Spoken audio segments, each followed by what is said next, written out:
Hey everyone, my name is Josh and I did methods all the way back in 2019. I got a raw 50 in 2019 when I studied it in year 11, but I haven't touched mathematics since the end of 2021. So it's been 3 years since I've done any mathematics apart from basic arithmetic in things like prescribing dosages. So I decided to take up the challenge because some high school people I knew asked if I could do the exam, and I wanted to see how I'd go as well after 3 years of not doing and not thinking about calculus, kinematics, and the other topics within methods. So here we are. I've gotten the paper up, the 2024 Maths Methods Exam I paper, and I've gotten my timer up as well. And I'm just going to give it my best shot, and hopefully some of it will come back to me. Let's start the timer. Okay, I'm gonna move that down as well. There we go. That y equals e to the x times cosine negative cosine. Okay, so I think this is called the product rule, which makes sense. So I think you derive the first one, you multiply by the second one,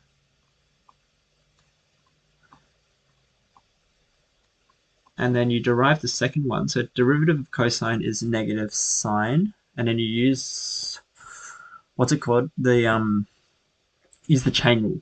So negative 3 sine 3x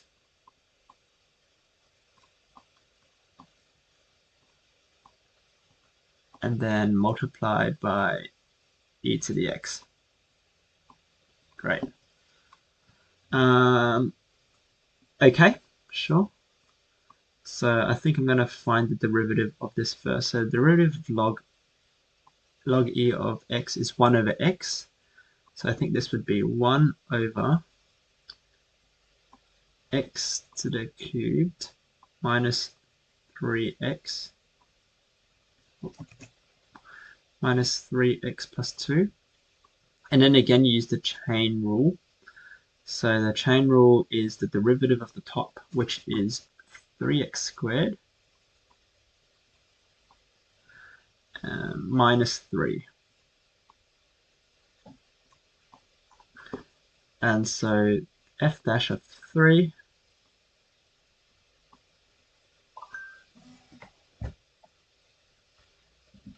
is equal to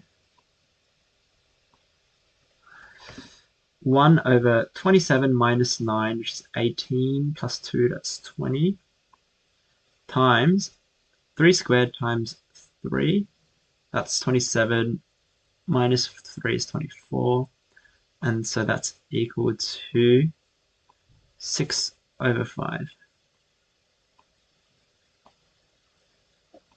Okay. Simultaneous linear equations. Damn. X and y are no reals, k is a real constant. Okay, so when the system of equations have no real solution, what that means is that it means they're parallel. So what does it mean when they're parallel? It means that m is the same, but the y-intercept's different. Okay, so for this one, so for equation 1, the value of m is, should be negative 3k divided by negative 2, which is 3k over 2. And this is equal to the gradient of the second one, which is 4 minus k. 4 minus k over k. Okay. I'm going to do a very quick thing where I switch over The reason why I'm writing so poorly is because I've got the mouse button on the wrong side. But hopefully that's better now. Okay, I'm using my dominant hand now. So hopefully this will be better. So that means that 3k squared equals 8 minus 2k.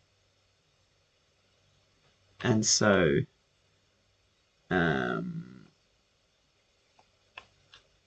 3 squared plus 2k minus 8 equals 0. So this is, I think this is a quadratic equation because the maximum power is 2.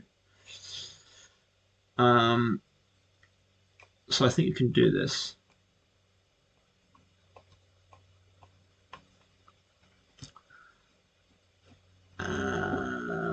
The 3k k, and then 4 is here.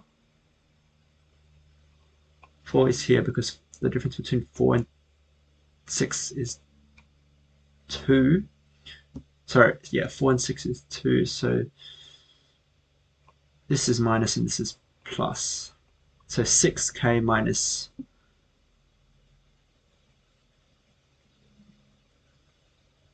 6k minus 4k is 2k. Okay, so k is -2 or 4 over 3. And which of these makes the y-intercepts different? Well, if sub -2 into the first one, if k equals -2, then if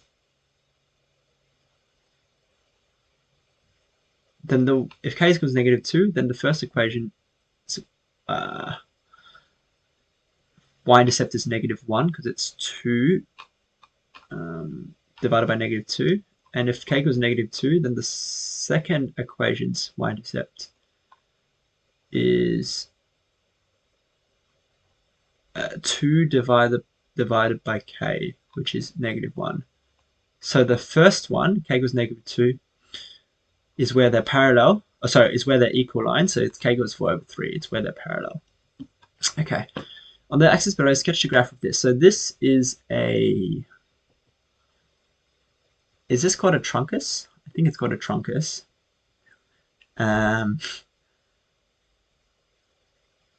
Because 1 over x is a hyperbola. 1 over x squared is a truncus. I think it's like this sort of shape. So labeling or asymptotes. Okay, so the x asymptote is -3. Y asymptote should be -2. So, and then the y-intercepts, if this is 0, then this is 2 to 1/2. 1 over square root 2 minus 3, which is probably somewhere here. And then -1 over square root 2 minus 3, because 1 over square root of 2 is like 0.6 or something. So the truncus looks like this. Okay. Labeling or asymptotes. So this is x equals -3, and this is y equals -2. Determine the area of the region bounded by the line x equals -2. X equals -2. Okay. The x-axis, the y-axis, and the go. Okay, so we're looking for this part. Oh. X equals -2, the x-axis, the y-axis, and okay, so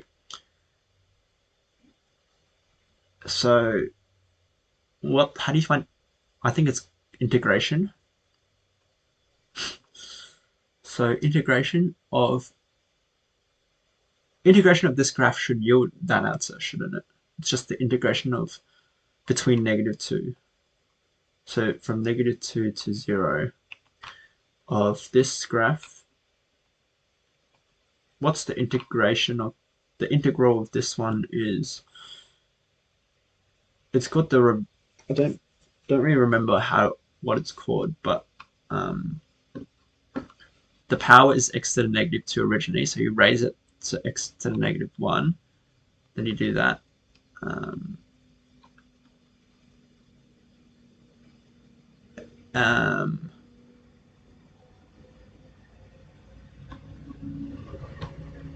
But you have to have this one as well. Okay, starting again. Minus x plus 3 to the -1. Should that yield, should the derivative of this, plus c, the derivative of this,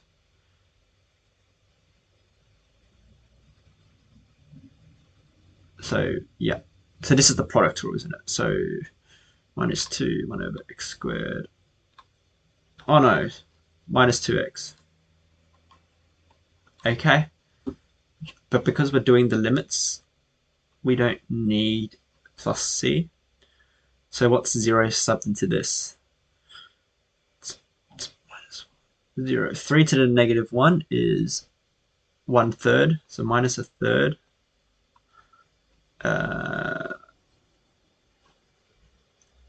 Okay.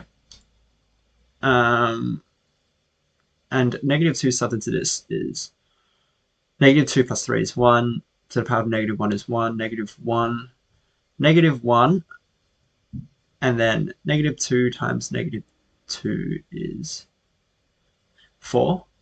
So it's a -1 plus 4, which is 3. So this is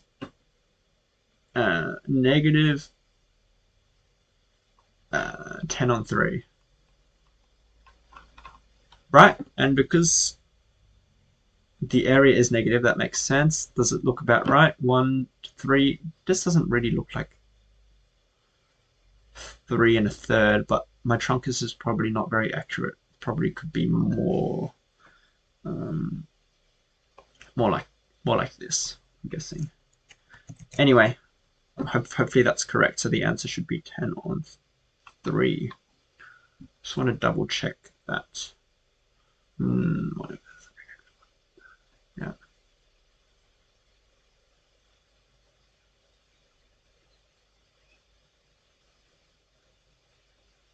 Okay. Hopefully that's correct. Let x be a binomial random variable. Okay. Probability. I don't remember any of this, but I don't really remember what binomial means either. Is there a formula sheet?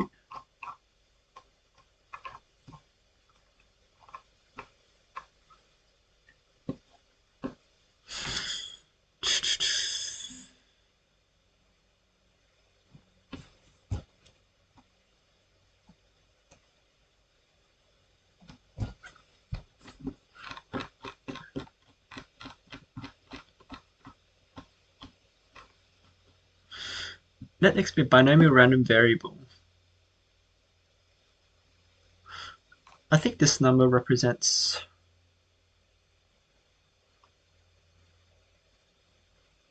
find the standard deviation of x.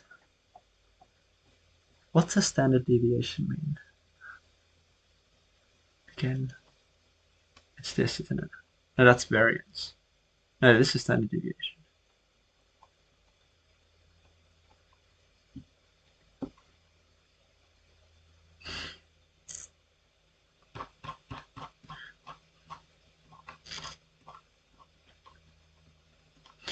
Standard deviation formula. Oh no, this is standard deviation. Binomial. Oh, there's a formula.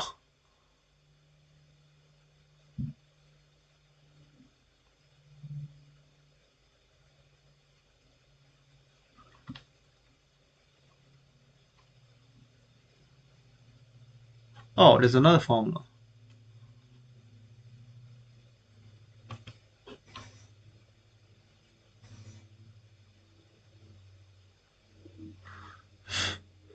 So NP, I think this is the one, square root of NP1 minus P.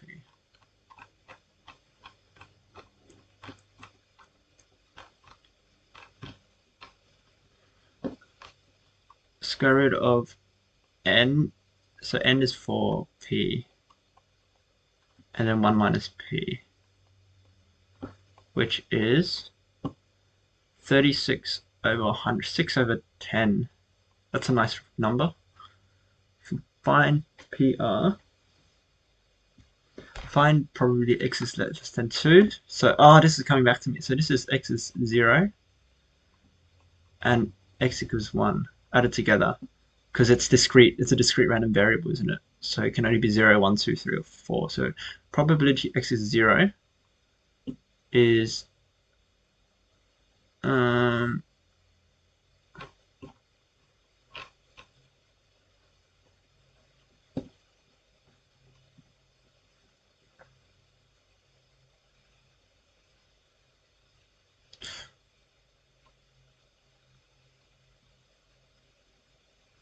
1 over 10 to the power 4, is it? Because the probability each one of them is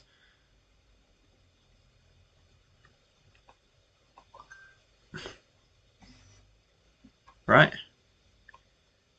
And probability of this should be, if it's in position 1, then 9 out of 10 times 1 out of 10 times 1 out of 10 times 1 out of 10. So 10, 10, 10, 10. 9 out of 10,000, and then times by 4. So it's extremely likely to happen, right? Because it's 9 out of 10. So this is 36 on 10,000. So you're telling me the answer is 37 on 10,000. Okay. I'm not sure about that one, but 0 and 1. Given it's 9 out of 10, the probability of 4 out of 4 is quite high. It's 9 to the power 4, which is 9 times 9 times 9 times 9, which is like 6561. So that sort of makes sense. Right, so just take it as that.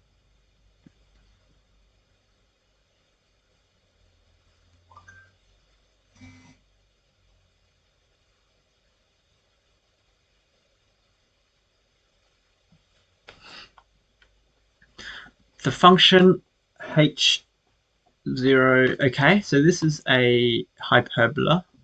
Models the population of a town after t years. Use the model h of t to predict the population of a town after 4 years. To predict the population of the town after 4 years. Okay, so this is 3,000 divided by 5, which is 600.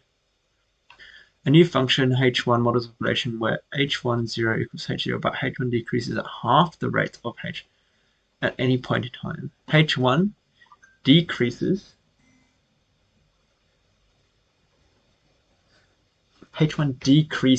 at half the rate of h at any point in time. h1 decreases at half the rate. Okay, so the rates that this one decreases at is 3,000 over t plus 1. So if we want to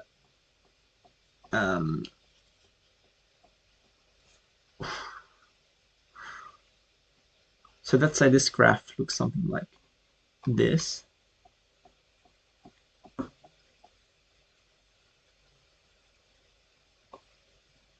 Right, so this is t, this is the population. Oh wait, this graph should cross this axis. So let's say this is -1 th. That is a hyperbola graph. There's a h-intercept here. Let's say it decreases at half the rate. So I'm assuming this new graph is something like that. There's also an asymptote here. Shouldn't this just be one transformation then? Oh no, okay, sure. H10, it starts here. Right, okay. So I need to find transformation where the new graph has the same h-intercept, but the rate is half. So there's a... Okay. I'm going to have a think about how to do this.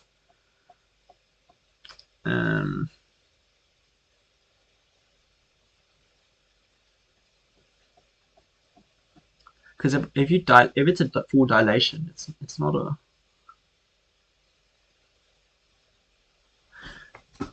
Okay, so it can't be just the dilation of 2 away from the t-axis. But if you treat this h-intercept as the point where you're dilating from, oops, I put the... If you treat this as the point where you're dilating from, then you can do that.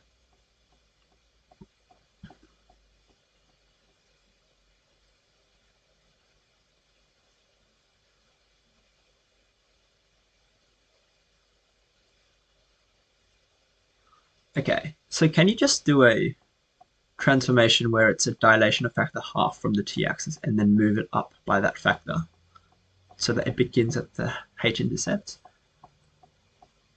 Is that allowed? It should be, shouldn't it?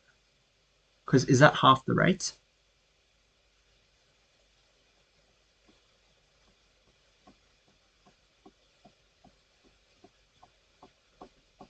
Decreases at half the rate of h at any point in time.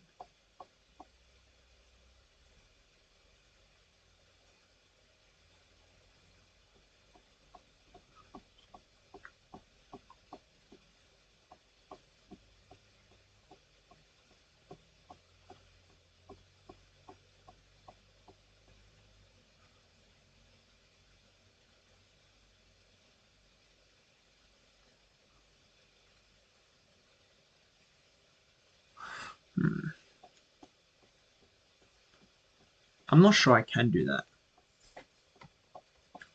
If it decreases at half the rate, let's look at the graph again. If it decreases at half the rate, that means it's like that, isn't it?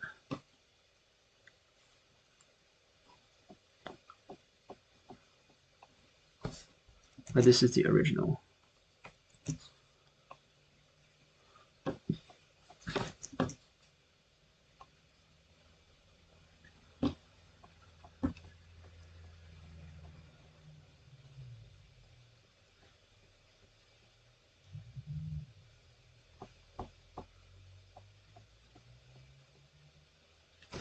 Half the rate. So this, at any point here, it's sort of the dilatation away from the h equals intercept line. So the intercept is 3000. This is 3000. So this is the point 3000. And it's dilating half away from that.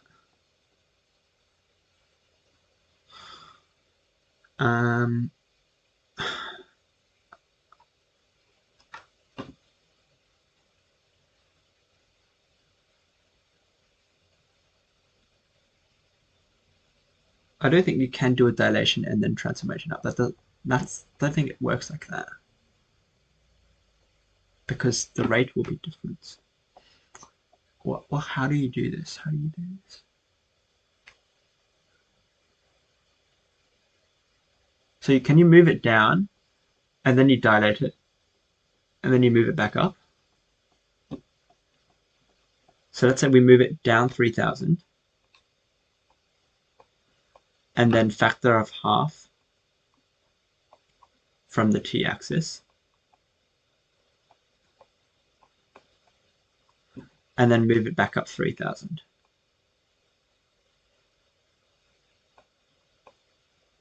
I have a feeling that's correct, but that's not that's two. Okay, so maybe you can combine it into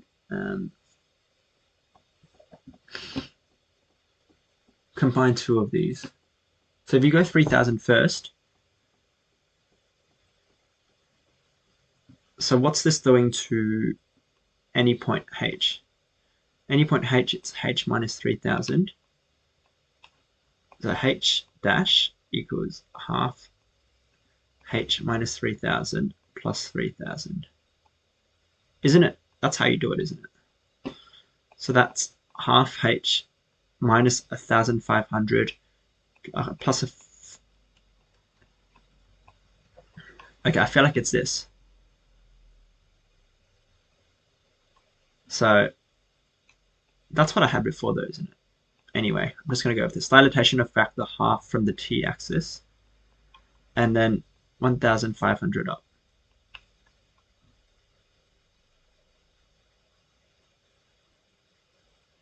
Oh, you can do this. This is half. Okay. That's fine. I've lost a lot of time there, but that's right.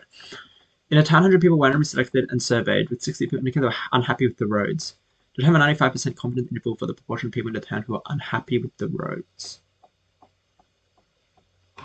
Confidence interval formula.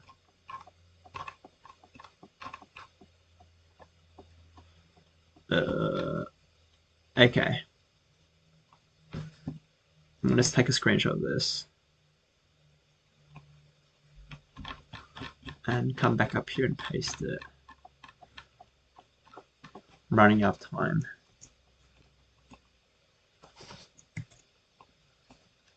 Okay. Confidence interval P. What does P mean? What does P mean? P means probability. Yeah. So 60 over 100, 3 over 5, minus z is 2, square root of 100, 3 over 5 times 2 over 5, which is 9 over 25. So this is 2500. Right, okay, so this is square root of 9 over 2500, 3 on 50.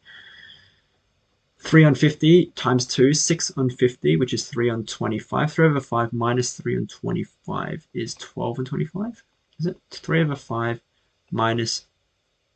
Yeah, 3 over 5 minus 3 on 25. 3 over 5 minus 3 on 25 is 15 on 25 minus 3 on 25, which is 12 on 25.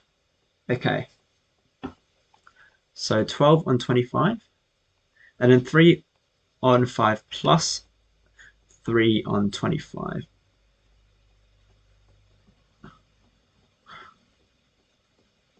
Which is 18 on 25.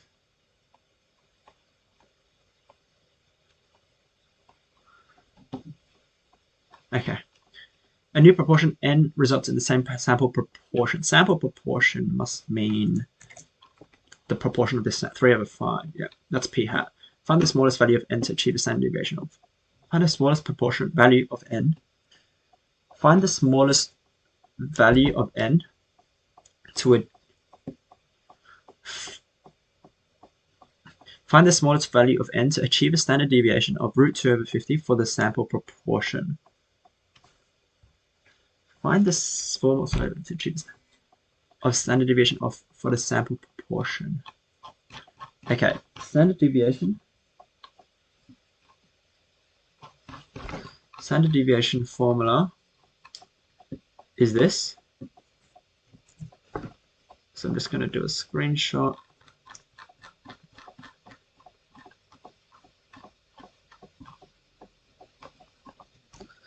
Okay, we've got this here. Find the smallest proportion of n to achieve a standard deviation. Okay, so root 2 over 50 is root 2 on 2500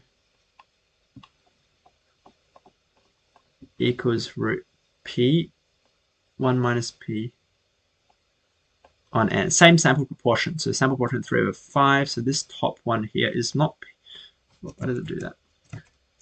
Which is equal to 3 over 5 times 2 over 5, which is 6 over 25. So this is 6 over 25 n. Right. So 6 over 25 equals n equals 2 on 20. So this is equal to 6 This is the same as 6 over 7,500. So n is equal to 300. There we go. And that works out as well, right? Because this, yeah, okay. There we go. Solve this equals to, okay, logarithms. I think you could do log 3 x minus 4 squared, just from muscle memory. That's the same as that. And then when you add two logarithms together, you can times them, can't you? So times x is equal to log, and then turn this into a base 3 as well. So 3 to the 3 squared, right? So the log of 3 squared is 2. So this becomes x. Oh, this becomes a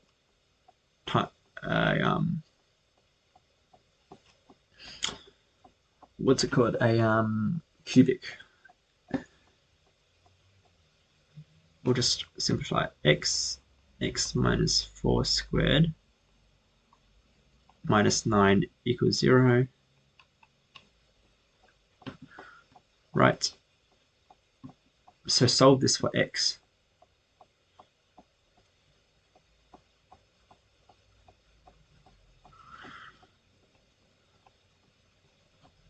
So how would you solve this for x? You expand it. X squared, or x cubed minus 16x squared plus 16x plus minus 9 equals 0, and then we solve this. How do you solve a cubic? There's some rule, can't you like it's called the it's one of the rules where you have whole number coefficients, and then you can find the factors of 9 over a over d or something. So 9 over 1. So factors of 9 are 3 and 1, 3, 9. Oh, and then you sub it into x. So 1 subbed into this is clearly not 0. 3 subbed into this is 9,154. That's clearly not 0. 9 subbed into this is 9 times 9, 729 minus 729 minus I can't do this in my head. 9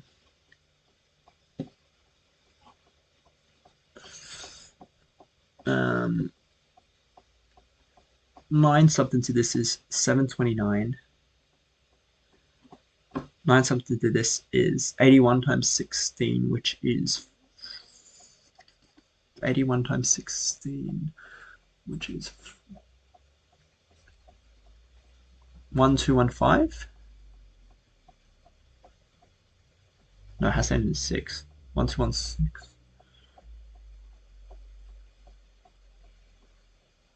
1296. I think it's 1296. So 729, 1296 is 567. 567. 9 times 16. Nope, that's not it. Okay. -3. -27. 144. 48.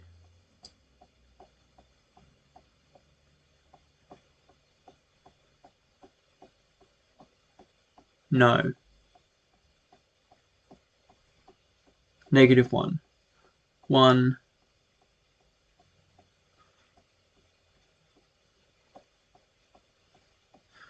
-1. -17. Okay, I'm a little bit stuck on how to solve this one. Oh no, wait a second. This is -8x squared. Oh man. -8x squared. That changes everything. 1 minus 7 plus 6. Hey, it's just 1. X minus 1. X squared. And then this is plus 9 equals 0. And this is x. It's what's this coefficient? minus x squared minus 7. So minus 7x squared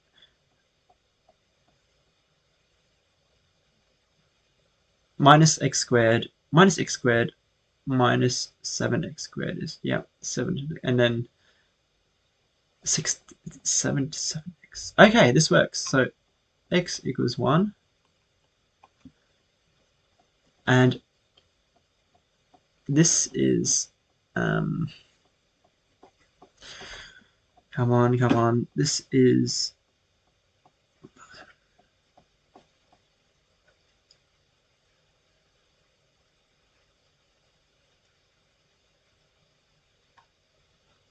not a whole number thing.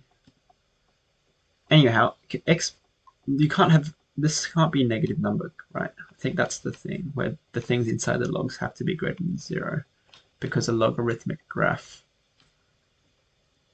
the x value is greater than 0. You can't have something to the power of something and then have that as negative, right? Unless it's already a negative number and you have negative base logs. I'm pretty sure that's it. So x is greater than 4. Right, okay, x is greater than 4, which means that that's not working.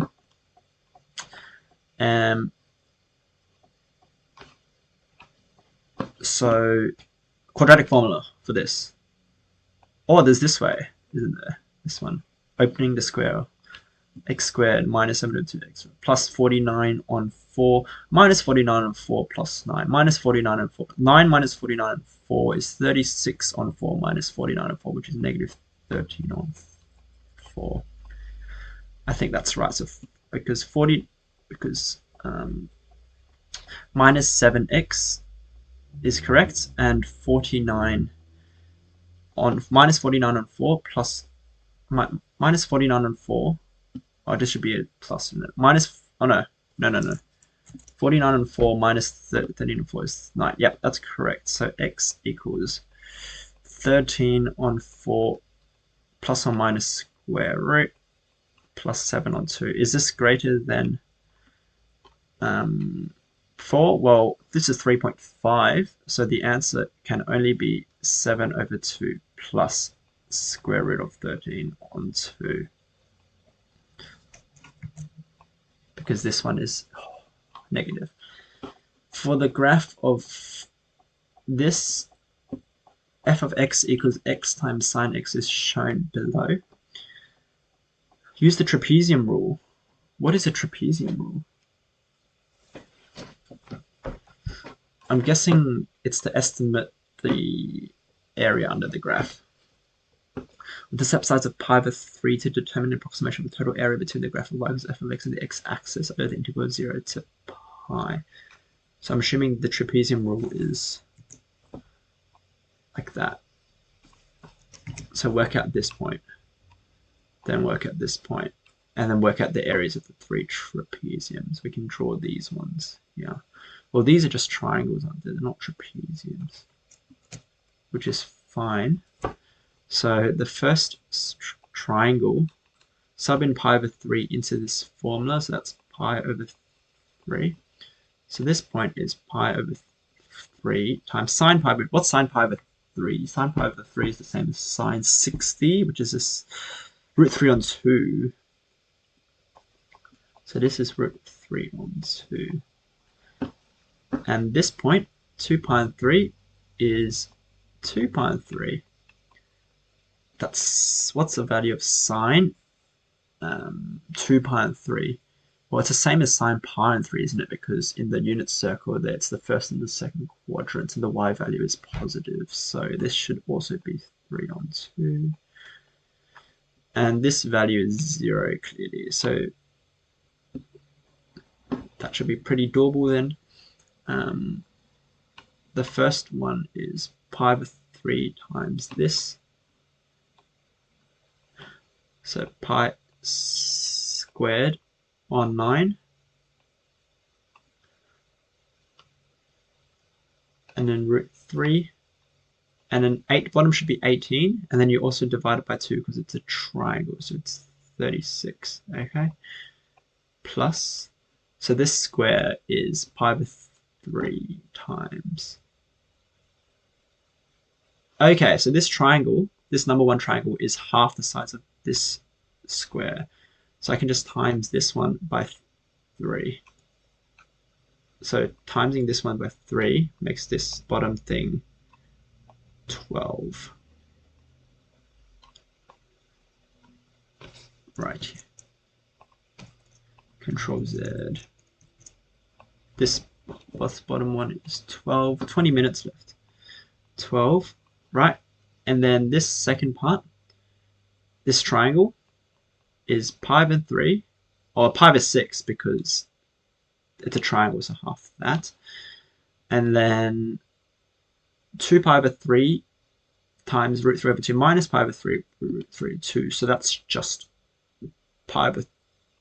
This point is just double this point, isn't it? Why is that?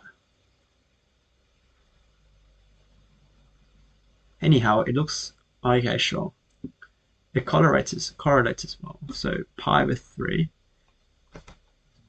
times pi over 3 times root 3 on 2.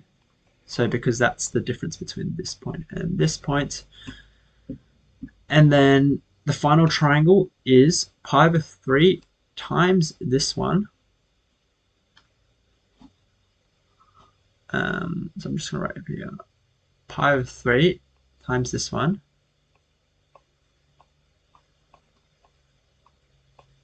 Times root 3 on 2. Pi over 3, 2 pi squared over 9. Yeah, pi over 3 times this. Divided by 2. So this becomes a 4. Let's see. So overall, can we group anything together? I'm just going to get root 3 pi squared on 12 plus root 3 pi squared on 6 times 3 is 18, 36, plus 2 plus 2 root 3. Oh, we can just say root 3 pi squared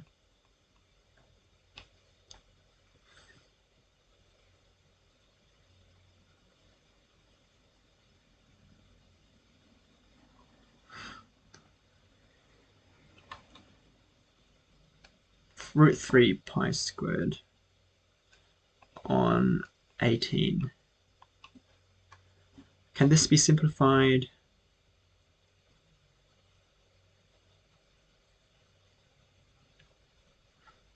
Does it need to be? Three of this. So we've got 3 lots of this here. We've got 1 lot of this here.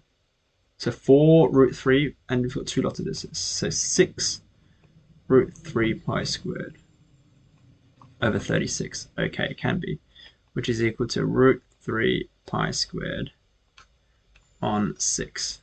That looks like it can be simplified further. Find f dash of x. So use the chain, the product rule in this. So differentiate the first one times the second one. Differentiate the second one, so that's sine x is cosine x. Differentiate the second one times the first one. So that's the derivative. And then you substitute. Oh, that's just it. Determine the range of... Oh, I'm almost done. Determine the range of f dash of x over the interval pi over 2, 2 pi over 3. Damn. So it's this point here. That's pi over 2. And 2 pi over 3. So the range of this... So it looks like it's past the point of inflection. So we don't have to worry about turning points for the gradient. The range is clearly inclusive of 0. And this is a positive gradient. So we just need to find the gradient of this point here. So sub in pi over 2 into this one here. So that's sine pi over 2. What's sine pi over 2? The y value is 1 in the unit circle. plus cosine pi over 2, 0. So it's just 1? 0, 1. I'm not really sure, remember if it's open or closed brackets, but if it includes the point, you can't have a gradient of a single point, can't you? So if it ends at pi over 2, then is 0 to 1. Hence verify that f of x is a stationary point for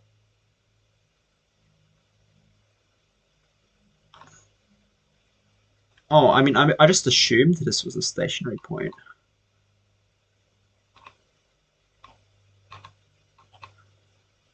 Is this not a stationary point? It looks like a stationary point. I can sub in 2 pi over 3. Hence. Do I have to use hence?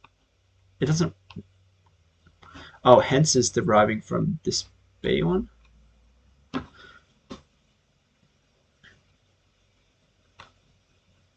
I can just sub in sine 2 pi and 3. So that's sine pi, that's 3 on 2, isn't it? Plus cosine 2 pi and 3, which is negative, because it's x in the unit circle in the second quadrant, negative half times 2 pi on plus times 2 pi and 3. Wait a second, this is not 0. This is not 0. Maybe I shouldn't have made that assumption.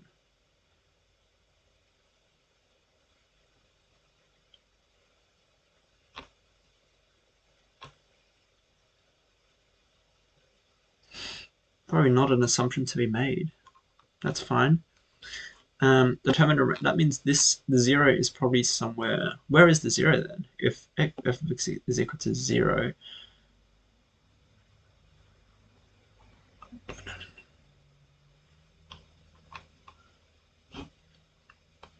what's this in nicer terms? Root 3 minus 1, 2 minus pi on 3. So what's that approximately? Root 3 is like 1.7 or so. So this is 0.8 or something. This is 1 point, so it's slightly negative. Well, that sort of makes sense. If it's already past, if the stationary point is somewhere here, then this would have a negative gradient. Oh, so in fact, the range of f of dash is not this 0, 1. It's root 3 on 2 minus, because this is slightly negative. And then this is 1. Right. And then hence verify. Well, it definitely has a stationary point because there's 0, because it's a continuous function. So can I just say continuous function? 0 is between here.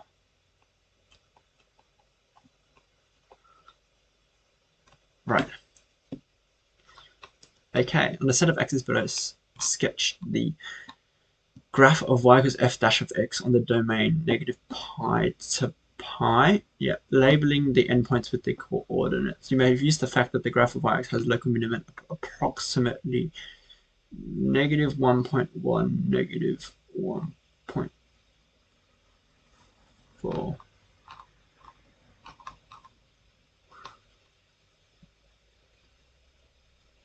Negative 1.1, negative 1.4, so here.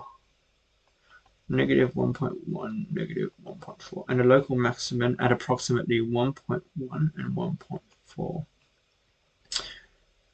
Okay, so we want to sketch this graph. This graph is just the gradient of, it's just the gradient. So this is the point of inflection, I'm assuming. Looks like a point of inflection on this graph as well. So the gradient here is, we ascertained that the turning point is somewhere here, isn't it? Because, oh no. No. The turning point is at approximately the point at where this is 0 is slightly under 2 pi on 3, which is a little bit greater than 2. So it's like here or something.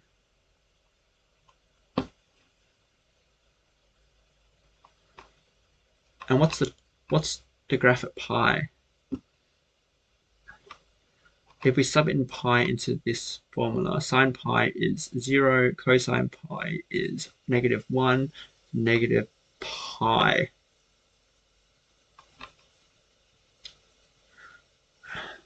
Cosine pi is -1. Yeah, so negative pi. So this is somewhere down here. And if you sub in negative pi,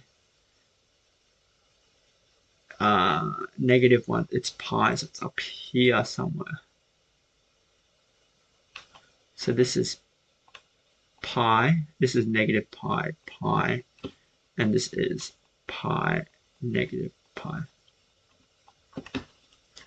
So this graph probably looks something like, and does it pass through 0? Is the turning point 0? If you sub in 0, is it 0? Yes, it is 0. So there's a point 0, 0 here.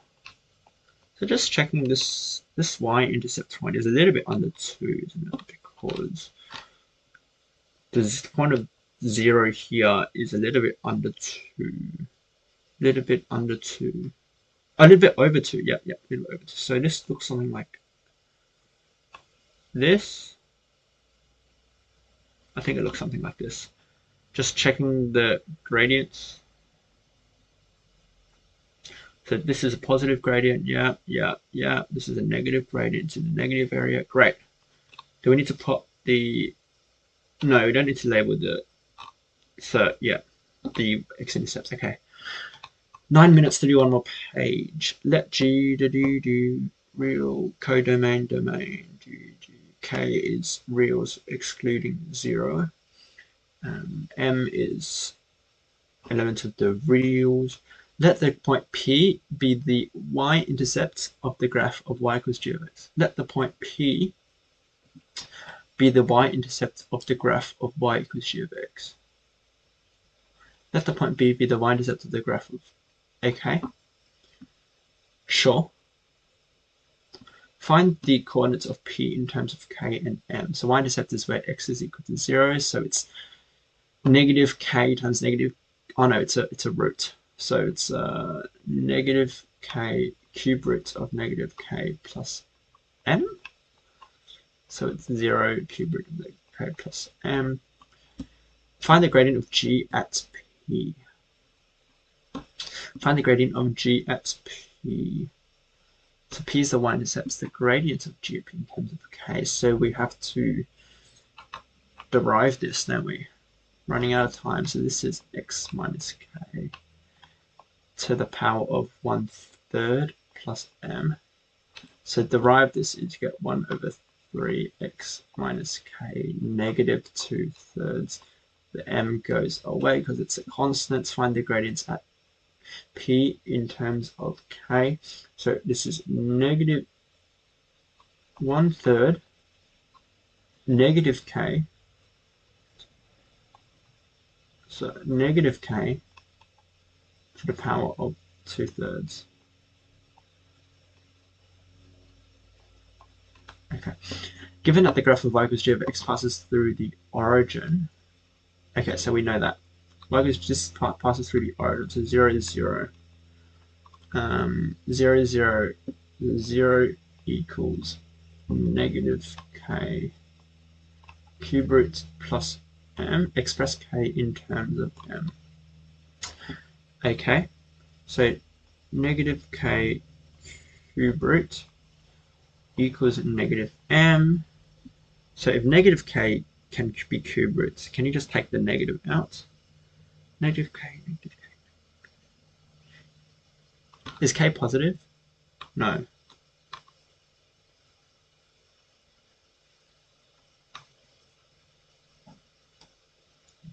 Oh, you can just cube both sides, can't you? So negative M cubed is negative, negative, negative.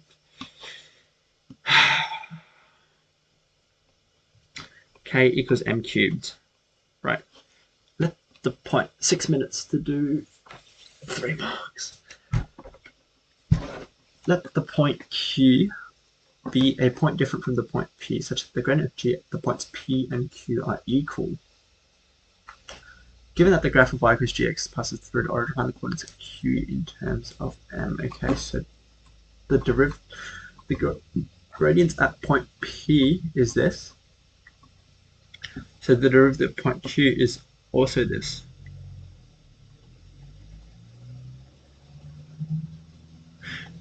Okay, so what I think what it's trying to say is that the points.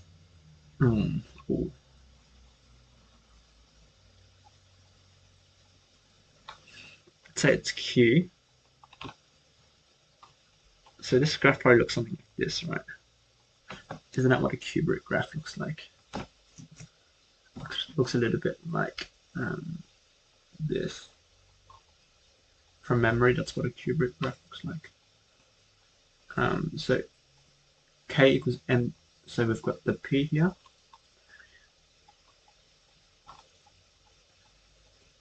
Let p. Oh, okay. Wait. It progresses like this, doesn't it? A cube root graph. Because a cube root of a negative number is a negative number. So we're saying that, and the whole thing's been moved up. So given that the graph y equals g of x passes through the origin, find the coordinates of q. Let q be a point different to p. So this is p. And then q, the gradient is equal. So the gradient is, find the gradient of g, 4 minutes left. Find the gradient of g at p.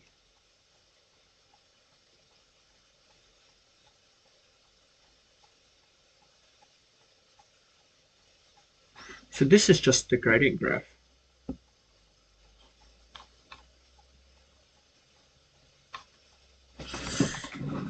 Find the coordinates of q in terms of pm.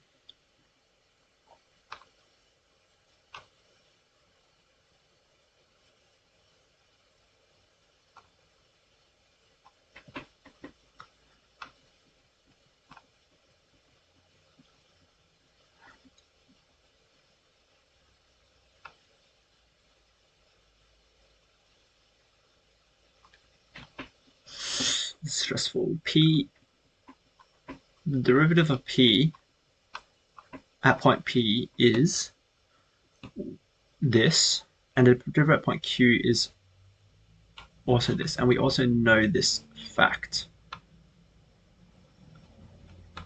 So I guess the point P is 0, m cubed,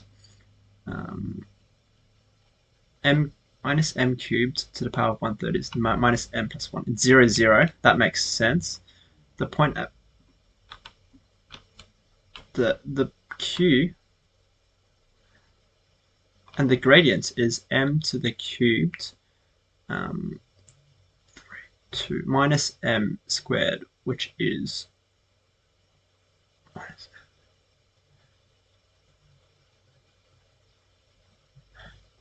m squared, 1 over 3m squared. So the gradient at Q is 1 over 3m squared. That's the gradient at Q and at P. So what is it saying? Find the coordinates of Q in terms. So we're saying that this is equal to this gradient formula, 1 over 3 x minus m cubed, x minus m cubed to the power of minus 2/3, which is equal to 1/3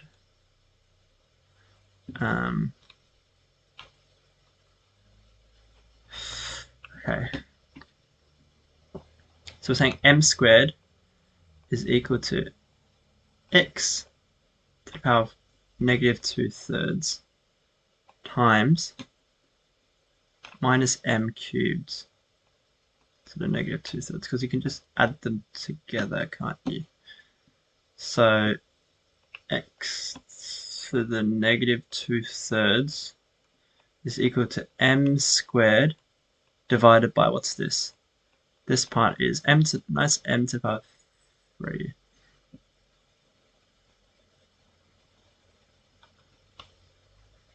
So this m is outside this. So that's m to the power of negative 2, 1 over m squared, divided by 1 over m squared. That is 1 over m squared. So it should be negative m squared. 1 over negative 1 over m squared. So when you move it over, it should be negative m to the 4.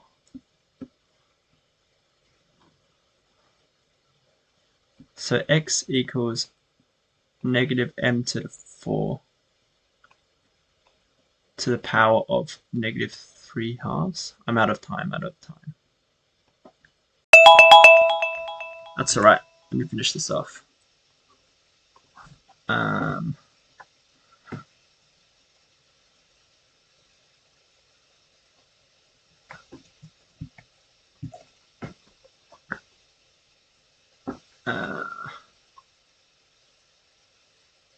I hope this is all correct so far.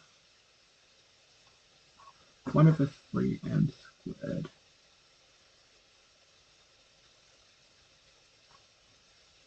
So one of the points is 0. I'm just going to read this one. So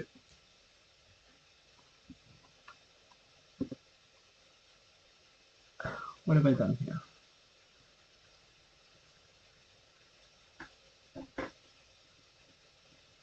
M squared is equal to x. Yeah, that's correct. Pretty sure that's correct.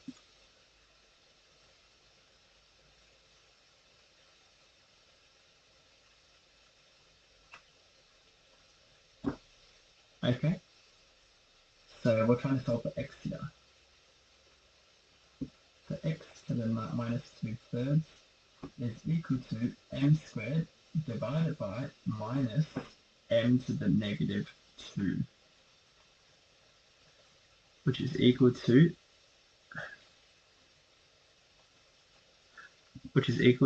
minus m to the power 4. So x is equal to minus m to the power 4 to the power of negative 3/2. So can you take this negative out? Is that allowed? Negative 1. So that's equal to 1 over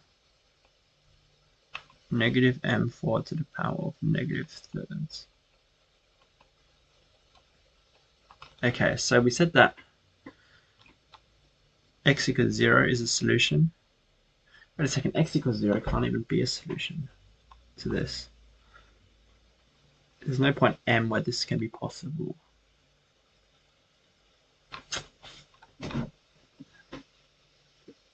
Okay.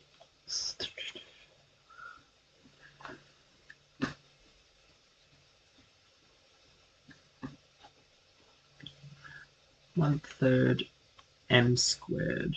What's wrong?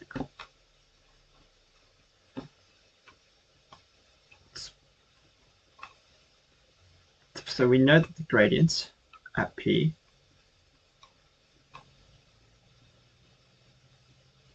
is equal to the gradient at Q. Given that the graph passes through the origin, so we know that this is true.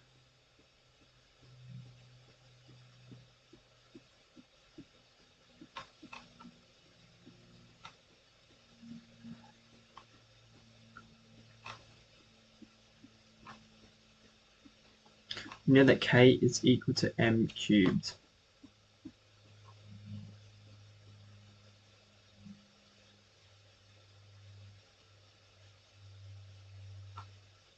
Yeah. So Q is what's 1/3 m squared from? Oh, that's the gradient, yeah. Because we said that k equals m cubed, we subbed it into this, so minus m cubed squared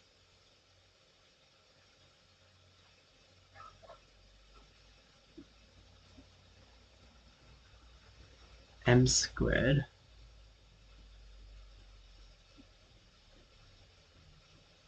yeah, 1 over 3 m squared equals 1 over 3x minus m cubed. Okay, I think that's all right. So m squared is equal to x. So this m squared is equal to x minus m cubed or minus 2/3 squared. I feel like that's all right as well. So what? X to the negative 2 over 3 is equal to m squared over minus m to the negative 2. Yeah, that's 1 over m squared minus m cubed to the 4. You raise both sides to the negative 3 halves.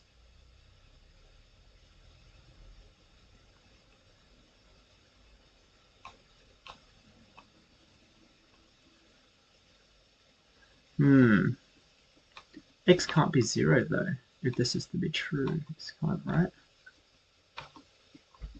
Because if x was 0, this would not be possible. There's no gradient at x equals 0. But we find out that... Can x even be 0?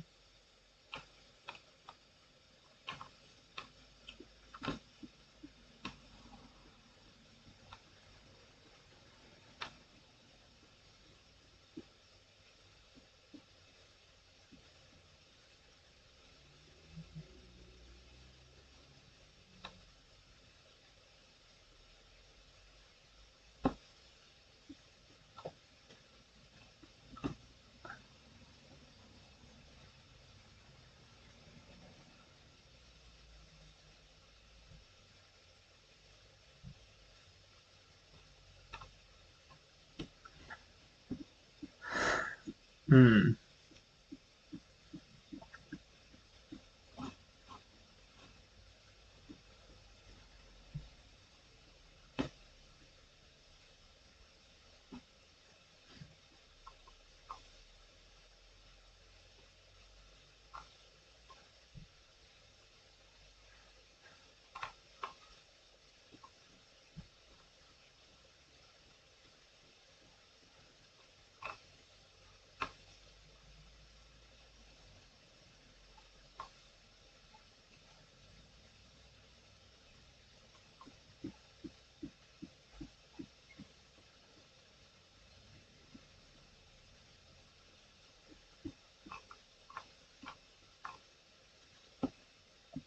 Can x be 0 here?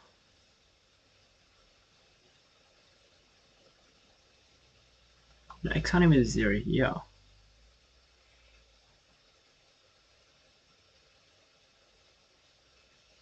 There's something that I'm not allowed to do here, I feel. 1/3 x. X minus cubed.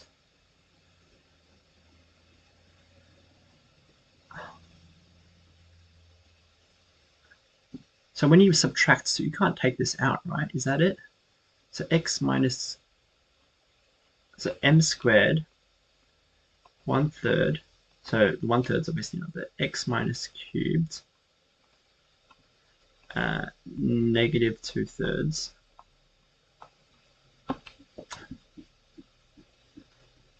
I don't like 9 minus.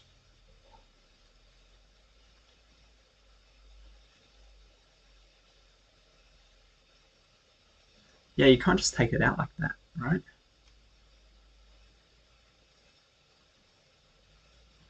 9 squared.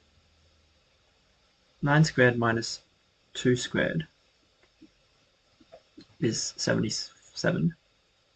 I can't just... It's 49. No, I can, can't I?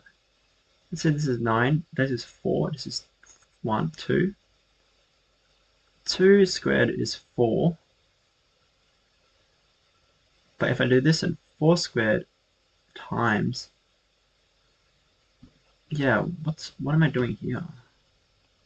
So this is correct so far. And then what? Oh, and then here I raise both sides, so it's x minus m to the 3 is equal to, both sides raised to the negative 3 halves, so it's negative 3. So x is equal to m to the negative 3 plus m to the 3. So in this case, okay, sure. So I just overcomplicated things here. Negative 3 halves, negative 3 plus.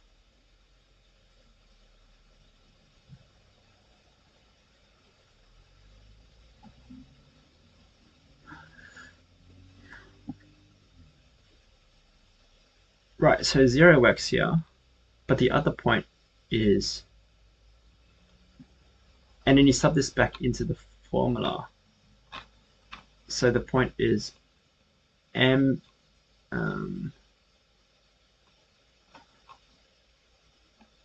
m minus 3 plus m3 comma, and then minus k. So k is m cubed, so m is just m to the negative 3 to the power of 1/3. So it's m to the negative 1. So 1 over m plus m.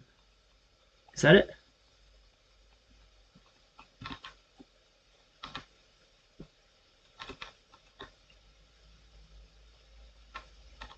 Anyway, that was a little bit disappointing, I guess, at the end. But I think that's right. Overall, I'm happy with how that went. I finished most of the paper in the allocated time, and I think I got most of them correct. This is my first time doing maths, any calculus or any kinematics. There's no kinematics. Oh, there wasn't any kinematics. Calculus or probability in 3 years. So hopefully that was mostly correct, and I'll have a look at it after.